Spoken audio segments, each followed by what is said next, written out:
여러분, 삶이 아름답다. 언제 이런 표현을 우리가 쓸까요? 여러분 생각에 내 인생이 정말 훌륭해. 이 아름다움이라는 말 속에는 훌륭하다는 표현도 있습니다. 탁월하다. 내 인생은 정말 잘 살았어. 라고 하는 그런 마음을 가질 때가 언제인지를 한번 생각을 해보시길 바랍니다. 아마도 내 꿈이, 내 평생의 꿈이 이루어졌을 때에 내 삶은 정말 아름다워. 내가 꿈꿨던 일이 현실화가 되어졌어. 라고 하는 그 기쁨을 만끽할 수 있을 것입니다. 또한 자신의 목표가 이루어지는 그러한 모습을 볼 때도 마찬가지로 내 인생은 아름답다라고, 훌륭하다라고 이야기할 수 있을 것입니다. 여러분, 또 어떤 사람은 그러죠. 내 인생은 너무너무 훌륭해. 돈이 마르질 않아.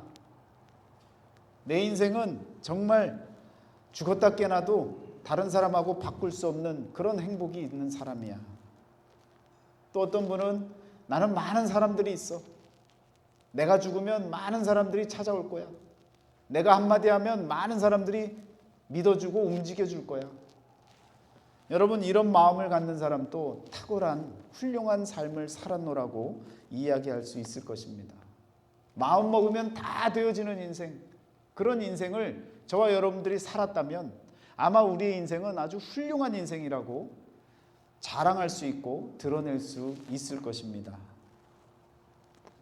그러나 정말 진정 우리의 아름다운 인생이 무엇인지를 하나님의 말씀을 통해서 저와 여러분들이 확인코자 합니다.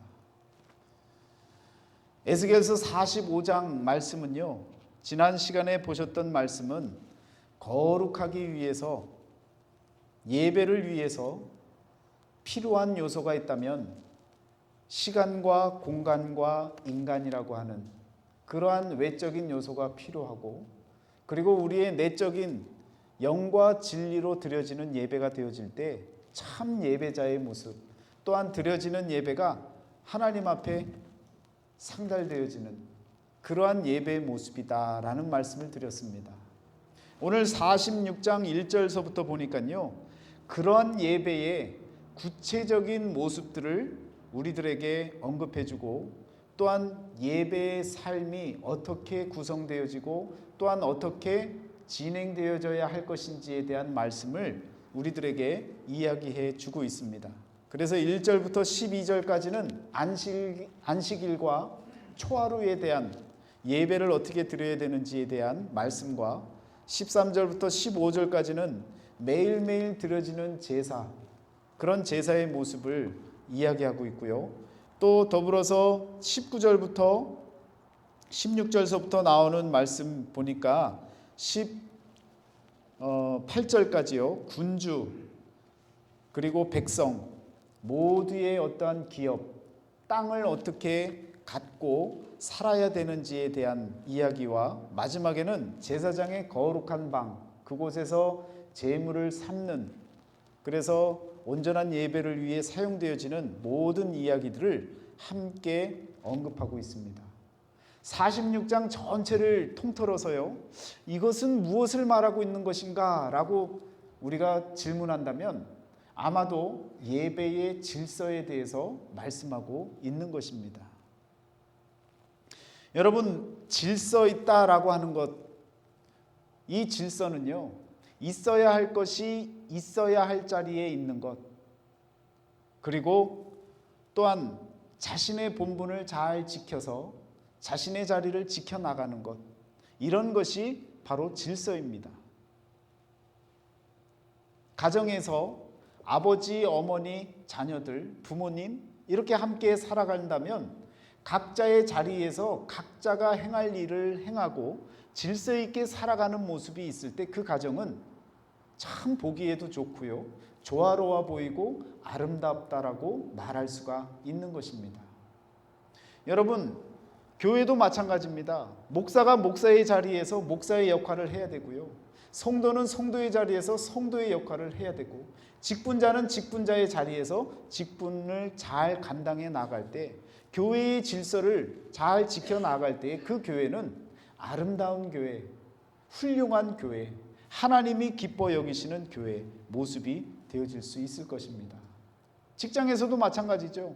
상사가 있고 또 직원이 있으면 각자의 자리에서 할 수 있는 일을 잘 감당하고 그리고 조화롭게 살아나가는 모습, 일을 행하는 모습, 그 모습이 되어질 때 그 직장이요 계속해서 돌아가는 것 아닙니까? 문제없이 계속해서 그 자리를 지켜나가는 그런 모습들이 바로 질서를 통해 이루어지는 것입니다.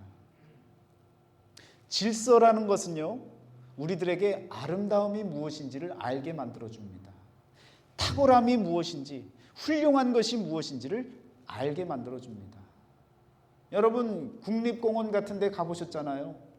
자연이 아름답다라고 우리가 표현하잖아요.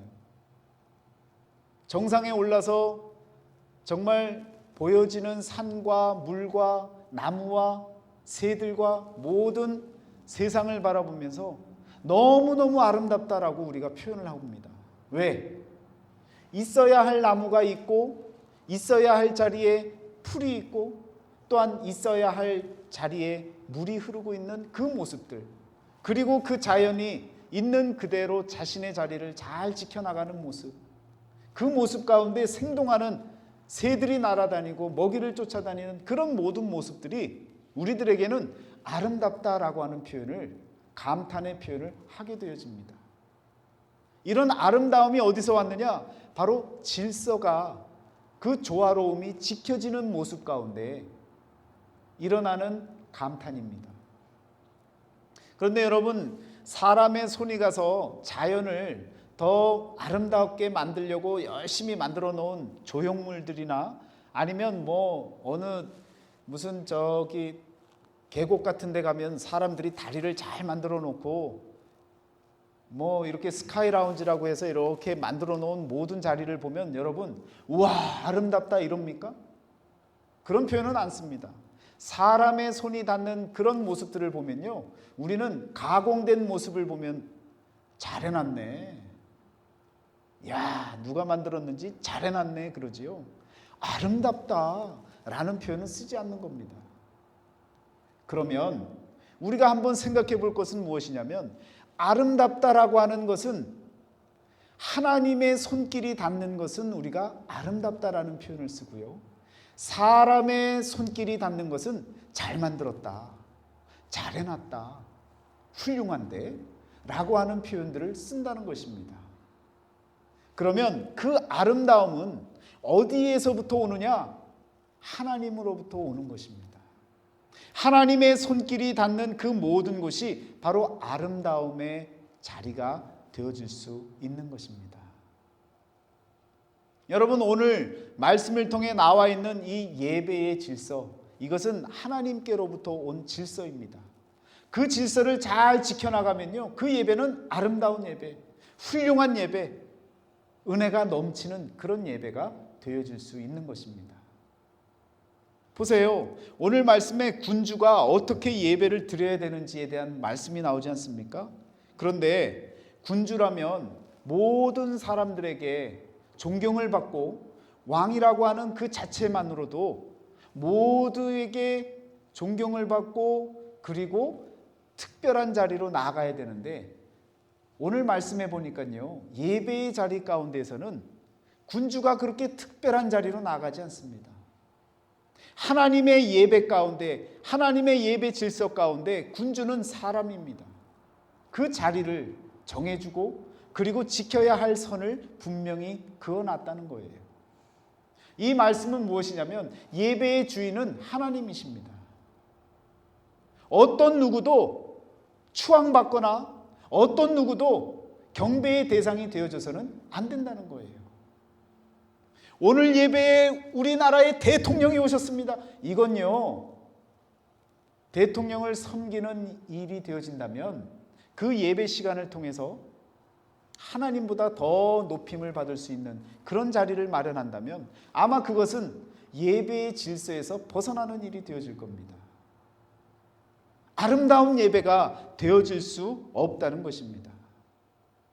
오늘 저와 여러분에게 하나님께서요, 이와 같이 왜 질서를 우리들에게 보여주시고 이렇게 해라 라고 이야기하시느냐면 참된 예배를 우리들에게 알게 만들어 주시기 위해서 이와 같이 예배에 대한 질서를, 예배의 삶이 무엇인지를 이렇게 언급해 주고 계신다는 것입니다. 예배의 주인은 하나님이십니다. 오직 하나님만이 경배받으시고 찬양받으시고 오직 하나님만이 드높여지는 그러한 예배의 시간이 되어지셔야 됩니다. 오늘 저와 여러분들은요, 예배를 드리러 나온 자들입니다. 예배를 보러 나온 사람이 아니에요. 구경하는 사람들이 아닙니다. 하나님께 나와서 내가 전심으로 영과 진리로 하나님 앞에 진심으로 내 마음을 쏟아놓고 죄된 내 과거의 모든 삶을 돌이켜서 하나님, 내가 하나님의 구원을 받고 또한 하나님의 자녀로서 믿음으로 살아나가는데 부족했던 모든 죄의 과들을 다 용서하여 주시고 오늘부터 내가 주님의 뜻대로 살기를 작정하고 하나님 앞에 의지하고 나아갑니다. 이 마음으로 하나님께 전심을 다해서 드리는 시간이지요. 그래서 드렸더니, 그런 마음으로 드렸더니 하나님이 깨달음을 주셔서 은혜가 느껴지는 것이지, 크리스찬들이 말하는 예배에 은혜가 없어, 나 은혜를 못 받았어, 여러분 그건 욕심쟁이입니다. 그건 자기만 아는 사람인 거예요. 여러분, 예배는 전적으로 내가 하나님께 온전히 드리는 시간입니다. 예배를 통해서 은혜를 받는 건 감사한 일이지만 은혜가 있다 없다를 말할 것이 아니라 오늘 저와 여러분들은요, 하나님께 진심으로 예배를 드렸느냐, 하나님께 전심으로 나왔느냐, 이것을 문제 삼아야지 내가 오늘 은혜를 받았느냐 못 받았느냐 이것이 문제가 되어지진 않는다는 거예요. 물론 은혜를 받아야지요. 깨달음이 있어야죠. 그러나 우선적인 것이 무엇인지를 분명히 아는 그런 마음을 갖고 예배에 임하셔야 된다는 말씀입니다. 군주나 제사장이나 백성들 모두가 다 같이 예배의 대상이 되어집니다. 말하자면 이스라엘 그 민족 가운데 분류하면요, 군주가 있고 백성이 있고 제사장이 있고 다입니다. 더 이상 사람이 없어요. 분류 대상이 없는 겁니다. 모두가 다 같이 나와서 하나님께 예배를 드리는 거예요. 그런데 하나님께서는요, 그런 질서 가운데 양은 몇 마리로 해라, 무엇은 얼만큼 해라 라고 하는 모든 량을 정하시지만 한 가지만큼은 분명하게 그 힘대로 할 것이며 라는 표현을 5절에서 쓰고 있습니다. 모든 어린 양에는 그 힘대로 할 것이며, 소신껏 드리는 거예요. 정성껏 드리는 거예요. 하나님 앞에 나오면서 여러분 정해놓은 어떤 그것이 아니라 하나님께 내가 할 수 있는 대로 드리는 거예요. 내 마음을 온전히 드리는 거예요. 열심으로 소신껏 드리는 거예요. 제한이 없는 거예요. 선이 있는 것이 아닙니다.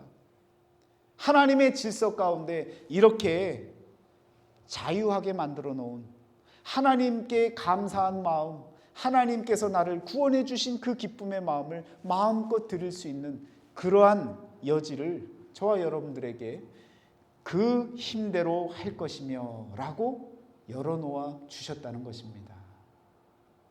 그래서 아름다운 예배가 되어지는 거예요. 전심을 다할 수 있기 때문에. 만약에 이것만큼 또 다 정해놨으면요, 내가 정해진 것 드린 것으로 나는 기쁨을 누릴 수 있어요. 그렇지만 열어놓은 이 사실, 그 힘대로 할 것이며 라는 것에 인해서 저와 여러분들이 하나님께 전심으로 드릴 수 있는 그 기쁨을 여러분과 제가 누릴 수가 있게 되어지는 것입니다. 성경에는요, 분량대로라는 표현이 여러 번 나옵니다. 이들은 이스라엘의 12지파라. 이와 같이 그들의 아버지가 그들에게 말하고 그들에게 축복하였으니 곧 그들 각 사람의 분량대로 축복하였더라. 창세기 49장에 야곱이 12 아들들을 축복해 주는데요, 축복도 어떻게 해주셨습니까? 각 사람의 분량대로 축복하였더라. 여러분, 우리는요, 하나님께 복을 받는데 복을 받고 싶은 사람들이 어떤 마음을 갖고 받기를 원합니까? 하나님 저도 저 사람처럼 받게 해주세요. 여러분 그건 틀린 얘기입니다. 각 분량대로 하나님께서 복을 허락해 주시는 거예요. 그러니까 저 옆집 어느 집사님, 그 집사님 가정은 왜 이렇게 복을 받고 나는 복을 그냥 하나도 못 받은 것 같아요. 하나님 이게 말이 됩니까? 아니에요 여러분. 각자에게 하나님이 주시는 복은요 그 분량대로 주시는 거예요. 꼭 물질의 분량만이 있는 것이 아닙니다. 각자에게 하나님께서 그 분량대로 허락해 주시는 그 축복이 있다는 거예요. 더불어서 우리 각 사람에게 그리스도의 선물의 분량대로 은혜를 주셨나니, 여러분의 마음의 그릇이 얼만큼 크느냐, 얼만큼 정리되어 있느냐에 따라서 부어주는 여러분 그 그릇에 담는 선물이 달라지는 거예요. 여러분이 많은 것을 하나님께로부터 받고 싶으면요 여러분의 마음을 깨끗하게 정리하시면 됩니다. 정돈하시면 되는 거예요. 정결하게 만드시면 되는 거예요. 친교 시간에 우리가 밥을 푸지 않습니까? 그런데 접시가 작으면요 아무리 많이 풀려고 해도 그 한계가 있는 것 아니에요? 반찬도 넣고 이것도 저것도 넣어야 되는데 밥을 그냥 이만큼 넣어주면 그게 온전한 감사가 되겠냐고요. 그 그릇에 맞는 양을 정도껏 넣어줘야 되는 것 아닙니까? 여러분과 제가 마음의 그릇을 크게 만드셔야 되는 거예요. 하나님 앞에 크게 만든다는 건요 정결하게 만드는 거예요. 깨끗하게 만드는 거예요. 그러면 그 담을 그릇이 커지면 넓어지면 넓어질수록 하나님께서는요 많이 부어주시는 것입니다. 야, 목사님이 마음을 깨끗하게 하면 많이 부어주신대. 여러분 부어주시는 것이 어떤 것입니까? 하나님의 은혜를 부어주시는 것이지 저와 여러분들에게 그냥 물질만 보이는 그 모든 것만 부어주셔서 넘치게, 여러분 그런 생각은요 초등학생들이나 하는 생각이에요. 어린아이 신앙이 갖는 생각 아닙니까? 아버지한테 나와서 아버지 저에게 많은 것을 주세요. 그러면 그냥 큰 선물 보따리 하나 갖다 주면 우리 아빠 최고 그러잖아요. 평생에 한 가지 달라고 했는데 평생에 한 가지 받을 큰 선물 보따리 하나 받으면 우리 아빠 최고라고 얘기하는 그 어린아이 그 마음에 정말 아버지가 주고 싶은 선물 가운데 이게 최고의 선물이겠습니까? 아니잖아요. 조금 더 크면 여러분 아버지한테 선물을 받는데 그 선물이 크면 좋아요? 작으면 좋아요? 작으면 좋은 거잖아요. 이게 각이 나오는 어떤 지폐면 더 좋잖아요. 커갈수록요 큰 선물보다 작은 선물을 좋아하게 되어져요. 그런데 하나님의 사람들은요 작은 선물보다도 더 나중에는 보이지 않는 것을 더 좋아하게 되어집니다. 그것이 우리 하나님이 주시는 평강이에요. 그 평강을 받는 사람은요 보여지는 것 작은 것, 보석을 주는 것보다 돈을 주는 것보다 더 감사하고 더 기쁜 거예요. 자녀에게 물려줄 것이 있다면 집 문서, 땅 문서 이거 좋아할 것 같죠? 갖다 주면요 애게 이거밖에 안 벌어놨어? 오히려 욕먹을 거예요. 진정한 여러분 유산을 무엇을 남기고 싶은 거예요? 믿음의 유산을 남겨야 되지 않겠습니까? 오히려 있는 거 다 갖다가 사회에다 환원하는 거예요. 자식들 보는 대로 섬김을 위해 다 쓰는 거예요. 그리고 자식에게는 이렇게 살아야 된다라고 하는 삶의 본을 보이고 믿음의 본을 보이고 내가 너에게 줄 것은 이것밖에 없다. 예수 그리스도. 신앙의 유산만을 남기고 싶다. 이런 마음이 우리에게 들어야 되는 거예요. 여러분 마음의 그릇을 크게 만드시길 바랍니다. 그러면요 보이지 아니하는 선물을 우리 하나님이 허락해 주시는 거예요.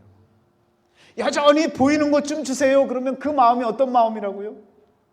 어린아이의 신앙이고 어린아이의 마음이라고요. 보여지는 큰 걸 달라는 거. 큰 집 주세요. 큰 돈 좀 주세요. 여러분 그런 믿음으로 살면 beautiful life라고 말할 수가 없는 거예요. 창피한 인생이 되어지는 겁니다. 어린아이의 유치한 인생이 되어지는 거예요. 사람들 가운데 세대를 거쳐가면서 계속해서 존경을 받는 사람들이 있습니다. 그 사람들은요, 돈을 많이 모았기 때문에 존경받지 않았어요. 세상의 위인이라고 하는 사람들, 위인전에 나타나는 그 이름들은요, 다 무엇을 위해서 살았습니까? 나름 가치를 위해서 산 사람들이에요. 보이지 않은 것을, 보이지 아니하는 정의를 위해서, 보이지 아니하는 도덕을 위해서, 보이지 아니하는 여러분 이웃을 사랑을 위해서 그렇게 살아갔던 사람들이 위인으로 남지요. 돈을 많이 모았던 사람들은요, 그냥 부자라 그러지 그 사람을 위인이라고 부르지 않아요. 세상도 압니다. 어떤 것이 가치 있고 어떤 것이 훌륭한 인생인지를 세상도 아는데, 하나님을 아는 저와 여러분들이 유치한 것을 구하며 살면 되겠습니까? 저와 여러분들은요, 오늘 아침에도 그런 말씀을 같이 나눴지만 영적으로 보면 억만장자들이라고요. 하나님이 주신 것이 너무 큰 거예요. 그런데 눈에 보이는 지폐 몇 장 때문에 마음이 그냥 쏠리고 마음이 상하고 상처 입고 저 사람 죽이네 사네 살리네 그러면서 막 덤비고 싸우는 이유가 어디 있느냐? 진정한 가치를 모르기 때문에, 내 마음 가운데 참 부자가 어떤 부자가 진정한 부자인지를 모르기 때문에, 보여지는 것 때문에 우리의 마음들이 흔들리고 상처 입고 시험 들었다고 하고, 그것이 여러분 우리 인생들이라는 거예요. 우리는 달라져야 됩니다. 하나님께서 저와 여러분들에게 아름다운 인생을 요구하고 계시는 거예요. 하나님의 손길이 닿는 그 자연과 같이 여러분과 저의 인생에 하나님의 간섭하심이 있고 하나님의 손길이 있어서 은혜 가운데 사는 그 삶이 되어질 때 저와 여러분의 인생은요, 아름다운 인생이 되어지는 겁니다. 그런 인생을 살아나가시기를 축원합니다. 그에게서 온몸이 각 마디를 통하여 도움을 받음으로 연결되고 결합되어 각 지체의 분량대로 역사하며 그 몸을 자라게 하며 사랑 안에서 스스로 세우느니라. 에베소서 4장 16절 말씀에 보면요, 각 지체의 분량대로 역사하여 그 몸을 자라게 한다라고 표현하고 있습니다. 그리고 사랑 안에서 스스로 세워나간다는 거예요. 여러분과 저는요, 각 지체가 정말 분량대로 함께하며 몸을, 그리스도의 몸을 세워가는 거예요. 만들어가는 거예요.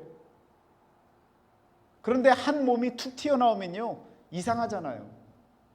균형적으로 함께 커가야 되잖아요. 우리 모두가 다 같이 커가야 되지 않습니까? 어떤 누구는 안 크면 여러분 전체의 몸이 어때 보여요? 균형이 안 잡히잖아요. 함께 커가야 되는 겁니다. 우리 영화교회에 속한 모든 가정들이 함께 믿음으로 커가야 되는 거예요. 그래야만이 그리스도의 몸이 훌륭한 몸, 보기에도 아름다운 몸이 되어질 수 있는 것입니다. 그것이 저와 여러분이 섬기는 교회의 모습이 되어져야 되는 겁니다. 누구는 힘들어하고 어느 가정은 아파하고 있는데 나는 맨날 하하호호 하고 있으면 안 된다는 거예요. 같이 아파하고 같이 기뻐할 줄 아는 그런 마음으로 함께 내 몸이 커가야 되는 겁니다. 우리 교회가 그렇게 커가야 되는 거예요. 누구는 죽을 것 같은 아픔 가운데 거해 있는데 나는 먹고 마시는 것이 너무 좋아서 신경도 안 쓰고 연락도 안 오고 그냥 나 좋다고만 산다면 여러분, 그것이 온전한 그리스도의 몸이 되어질 수 있겠습니까? 여러분의 몸이 한 곳이라도 아파 보세요. 그 아픔 때문에요, 가시만 찔려 있어도 아이고 아프다, 아이고 이거 어떻게 하면 낫나, 온몸이 이 가시에 집중하는 것 아니에요. 가시에 찔렸든 팔이 잘려나갔든 하하호호 이러고 돌아다닐 사람이 어디 있습니까, 여러분? 하나가 되어진 몸, 아파하는 몸이 어디 있는지, 또한 성장하지 못하고 있는, 어려움에 있는 몸이 어떤 부위인지 찾아가고 함께 할 수 있는 마음이 있어야 몸이 아름답게 정상적으로 성장해 나아가는 겁니다. 이것이 조화를 이루고 이것이 질서정연하게 여러분 자리할 때에 손은 손의 역할, 발은 발의 역할, 심장은 심장의 역할, 이 역할들을 해나갈 때 온전한 몸, 훌륭한 몸이 되어지는 것입니다. 우리 교회의 모습이 그런 모습으로 바뀌어져 나가야 될 줄 믿습니다. 더욱더 성장해 나아가는 모습, 더욱더 분량대로 지혜롭게 생각할 수 있는 그런 저와 여러분들의 삶의 모습이 되어지시기를 축원합니다. 여러분, 질서는요, 규칙이 있는 것 아닙니까? 그 규칙을 지켜나가야 되는 거예요. 아무리 군주라고 해도요, 문 옆에 서서 예배 드리라고 했으면 그 자리에서 예배를 드리면 되는 거예요. 더 앞으로 나가지 않으면 되는 거예요. 더 뒤로 물러설 필요도 없는 거예요. 하나님이 허락해 주시는 그 자리, 나의 자리에서 예배를 드리는 것, 그것이 우리에게는요, 질서가 되어지는 겁니다. 그래서 그런 말을 하죠. 앞으로 나갈 때 나가라고, 멈추라고 할 때 멈추고, 이걸 잘 하라 그러잖아요. 그랬더니 떠올리는 생각이 뭐예요? 고 스톱을 잘하라는 얘기구나. 고 스톱을 잘하면 되는구나. 엉뚱한 생각하고 다른 쪽으로 머리를 굴리면요, 예배 잘 드리고 여러분 헛짓하는 거예요. 하나님 앞에서 가야 할 만큼 가고 멈춰야 할 때 멈출 수 있는, 분량대로 지혜롭게 생각하고 행동할 수 있는 그런 믿음의 자녀들이 다 되어지셔야 될 줄 믿습니다. 질서가 바로 아름다움입니다. 하나님이 정해 놓으시고 하나님이 만들어 놓은 세상에 하나님의 손길이 나아갈 때 그 손길이 닿은 그 자리가 아름다운 자리가 되어지는 것처럼, 여러분과 저의 삶 가운데 하나님이 함께 하시는 그 자리가 아름다운 자리가 되어지고, 함께하는 인생이 되어질 때에 아름다운 인생이 되어지는 줄 믿습니다. 여러분, 아름다울 미자 잘 아시죠? 그 미자에 두 가지가 있잖아요. 양양자와 클 대자가 함께 쓰여진 것이 아름다울 미자입니다. 그런데 그 기원을 잘 살펴보면요, 양의 머리를 장식한 사람의 모양을 아름답다라고 표현한 겁니다. 고대에는요, 여러분 신에게 제사를 지낼 때 양의 머리를 쓰고 모양을 만들고요, 신에게 나아가는 그런 의식을 제사장이 만들어서 신에게 나아갔습니다. 그것이 아름답다는 거예요. 그 모양이 아름답다는 거예요. 또 한편의 해석은 무엇이냐면, 양이요, 큰 살찐 양이, 그 모습이 하나님께 드리는, 신에게 드리는 그 제물의 그 모양이 크고 온전하고 여러분 깨끗한 양의 모습을 그려놓은 것이 바로 아름다울 미자의 모습입니다. 어떤 느낌을 받으세요? 아름답다라는 것은요, 하나님과 인간 간의 관계, 그 가운데 질서를 지켜나가는 모습, 하나님께 제사장으로서 제의를 위해 나아가는 모습, 하나님께 예배를 드리기 위해서 창조주 앞에 나아가는 피조물의 모습, 그 모습이 아름다운 모습이 되어지는 겁니다. 여러분이 이미 이 자리에 나와서 하나님께 예배드리고 있는 그 모습 자체가 여러분은요, 아름다운 모습으로 하나님 앞에 나와 있는 것입니다. 이 아름다운 인생을 계속해서 여러분 이어가셔서 마지막에는 아름다운 인생이었노라 고백할 수 있는 그런 삶이 되어지시기를 축원합니다. 그러면 여러분 보세요. 아름다운 인생 그렇게 살아서 뭐해? 아름답지 않아도 살면 되지. 아니에요, 여러분. 성경에서는요, 아름다운이라고 하는 이 표현들을 언제 쓰느냐면, 하나님 나라에 들어가는 것을 표현할 때, 하나님의 손길이 닿는 하나님의 역사가 일어나는 곳으로 나아갈 때 아름답다라는 표현을 쓰고 있습니다. 그런 표현이 어디에 나오느냐면요, 신명기 4장 22절에 나는 이 땅에서 죽고 요단을 건너지 못하려니와, 누구의 얘기예요? 모세의 얘기죠. 너희는 건너가서 그 아름다운 땅을 얻으리니. 아름다운 땅, 하나님이 역사하시고 하나님이 약속하시고 하나님이 허락하시는 그 땅은요, 그냥 땅이 아니에요. 훌륭한 땅이고 아름다운 땅이라는 거예요. 우리가 아름다운 인생을 산다는 건요, 그 아름다운 땅으로 들어갈 수 있는 거예요. 신명기서 자체가 모세가 가나안 땅을 향해, 천국을 향해 나아가는 가나안 드리머들을 위해서 세 편의 설교를 적어 놓은 말씀인데요, 결국은 그 목적지가 어디냐면 아름다운 땅입니다. 그 아름다운 땅으로 들어가려면요, 아름다워야 매치가 되어지는 것 아니에요. 여러분과 제가 아름다운 인생을 살아야 아름다운 땅으로 들어갈 수 있는 길이 열리는 것 아닙니까? 아름다운 인생을 사는 유익은 무엇이냐? 아름다운 땅이 보장되어지는 거예요. 아름다운 땅으로 들어갈 수 있게 되어지는 것입니다.